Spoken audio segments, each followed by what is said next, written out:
बहुत पुरानी बात है। एक गांव में एक बूढ़ा किसान अपने परिवार के साथ रहता था। नाम था उसका बुधुआ। बुधुआ 70 साल का हो गया था, पर वह अभी तक खूब हट्टा कट्टा था।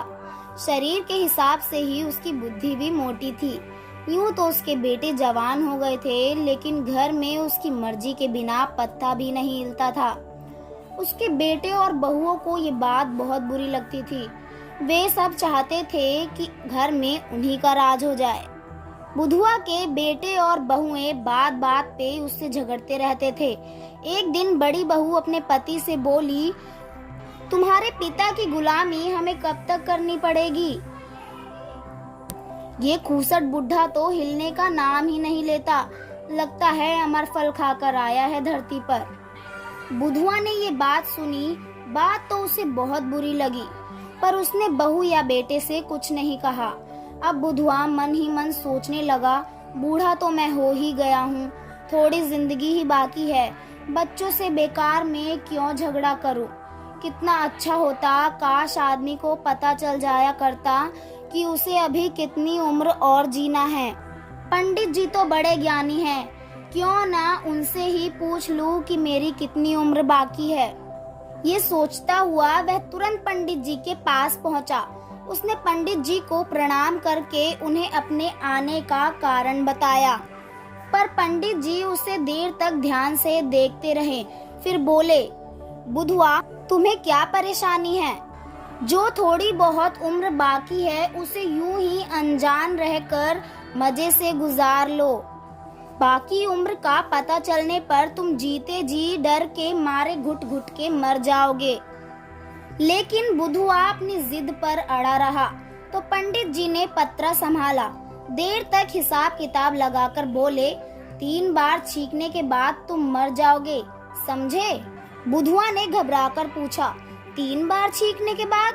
पंडित जी ने विश्वास के साथ कहा, हाँ, 3 बार छींकने के बाद। बुधुआ पंडित जी से सवाल करने लगा, जो हर महीने में 1 बार छींक आए तो 3 महीने जीवित रहोगे। अगर साल भर में 1 बार छींक आई तो फिर 3 साल जीवित रहोगे। और 5 साल में 1 बार छींक आई तो 15 साल जीने से तुम्हें कोई नहीं रोक सकता। और 50 साल में 1 बार छींक आए तो 150 साल भी जी सकते हो। इतना सुनकर बुधुआ को कुछ संतोष हुआ। उसने सोचा, छींकना तो मुझे ही है, तो फिर मैं छींकूंगा ही नहीं, तो 150 साल जीने से मुझे कोई नहीं रोक पाएगा। वह सोचते सोचते अपने घर लौटा। उसने देखा कि उसके बैल भूखे खड़े हैं। वह टोकरा लेकर भूसे के कोठे में जा घुसा। वहाँ भूसे के टोकरा भरा तो धूल गर्द उसके नाक में भर गई। बाहर निकलते निकलते उसे नाक में खुजली सी महसूस हुई। वह टोकरा नीचे रखकर नाक में उंगली डालकर खुजलाने लगा, लेकिन इससे उसकी खुजली मिटने के बजाय और बढ़ गई। वह घबराया कि कहीं छींक ना आ जाए। उसने अपने आप को खूब संभाला, पर छींक ना रोक पाया। और फिर आच्छू! अचानक गोली सी छूटी। ये पहली छींक थी। बुधुआ पछताने लगा, हाय राम, 50 साल की पहली छींक पहले ही दिन आधम की। अब जिंदा रहना है तो छींक का पूरा ध्यान रखना पड़ेगा। अब जिंदगी में बाकी रह गई है सिर्फ 2 छींक। ये सब भूसे की मेहरबानी है। अब मैं भूसे को भूल कर भी हाथ नहीं लगाऊंगा। बुधुआ ने बेटे को समझा बुझा कर पशुओं को चारा डालने के काम से अपने आप को मुक्त कर लिया। उसने निश्चय कर लिया था कि वह किसी भी कीमत पर छींक न आने देगा। दूसरे दिन वह कुएं पर नहा रहा था। कुएं का ठंडा ठंडा पानी और ऊपर से हवा की ठंडी ठंडी झोंके। उसने नहाने का काम जल्दी जल्दी निपटाया और झटपट कपड़े पहनकर सीधे अपने घर की ओर चला गया। ठंडी ठंडी हवा जो लगी, रास्ते में ही उसके नाक में सुरसुरी सी होने लगी। वह घबराया कि कहीं फिर गड़बड़ न हो जाए। उसने तुरंत मुंह बंद किया और अपनी नाक दोनों हाथों से दबाकर बंद कर ली। अपनी समझ में उस छींक रोकने का पक्का इंतजाम कर लिया, पर सांस रोकने से उसका दम घुटने लगा। छींक और सांस के प्रबल वेग ने उसकी बांध को तोड़ फोड़ कर धमाके के साथ फूट निकलता है। फिर से गोली सी छूटी। आ आ आ आक्षू। वह दूसरी छींक थी। जिंदगी और मौत के बीच सिर्फ एक छींक का फासला ही रह गया था। बुधुआ के सारे बंदोबस्त धरे रह गए। जो होना था वो तो हो ही गया। बुधुआ ने मन ही मन कहा, हाय राम, अब तो जिंदगी और मौत के बीच सिर्फ एक ही छींक का फासला रह गया। ये सारी गड़बड़ नहाने से हुई है। अब कल से नहाना बिल्कुल बंद। जान है तो जहान है, भला नहाए बिना कौन सा जरूरी काम रुक जाएगा। 2 दिन तो ठीक ठाक बीत गए। तीसरे दिन बिना नहाए शरीर में खुजलाने लगा, पर बुधुआ ने कोई परवाह ना की। बहुओं ने उसे बताया कि घर में आटा बिल्कुल खत्म हो गया है। उसके दोनों बेटे सवेरे ही खेत पर चले गए थे। वे तो शाम को देर से ही लौटते। आटे के बिना शाम को उपवास करने की नौबत आ सकती थी। विवशता के कारण वह अनाज का बोरा लेकर आटा चक्की पर गया। फिर चक्की से बाहर एक पेड़ की छांव में बैठकर अपना अनाज पीसने की प्रतीक्षा करने लगे।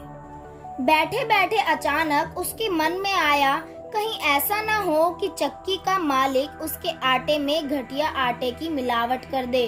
फिर क्यों ना अपने अनाज की पिसाई अपने सामने ही करवाऊं। वह फौरन आटा चक्की पर पहुंचा। एक बड़े से कमरे में आटा चक्की चल रही थी। वहां खिड़की ना थी जो ताजी हवा भीतर आ जाती। ढेर सारी धूल गर्द वहां उड़ रही थी।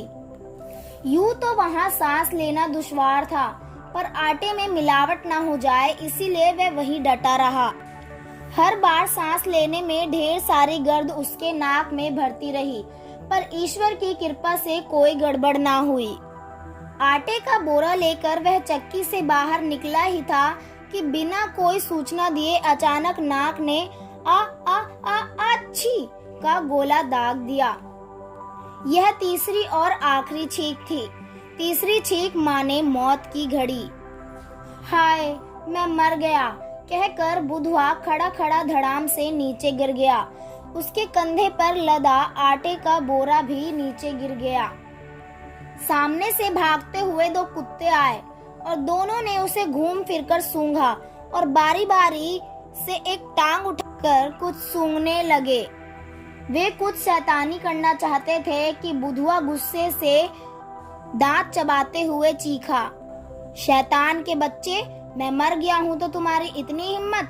काश कि मैं जिंदा होता, तब तुम्हें बताता और देखता कि तुम मेरे पास कैसे भटकते। कुत्ते एक बार को ठिठके, फिर उन्होंने बुधुआ के पास पड़े हुए आटे के बोरे की ओर रुख किया। पहले उसे सूंघा, फिर धीरे धीरे बोरा फाड़ना शुरू कर दिया। बुधुआ पड़ा पड़ा चिल्लाया, अरे शैतान के बच्चे, तुम भी मेरे मरने का नाजायज फायदा उठा रहे हो। जिंदा होता तो तुम्हें ऐसा सबक सिखाता कि तुम जिंदगी भर याद रखते। शैतान की औलाद कहीं के, भाग जाओ यहाँ से। उसका चिल्लाना सुनकर चक्की का मालिक डंडा हाथ में लिए बाहर निकला। वह को बाहर पड़े देखकर बोला, तुम यहाँ क्यों पड़े हो? अरे तुम इतना भी नहीं जानते, मुझे तीसरी छींक आ गई है और मैं मर गया हूँ, बुधुआ ने लेटे लेटे कहा। अच्छा, तो तुम मर गए हो?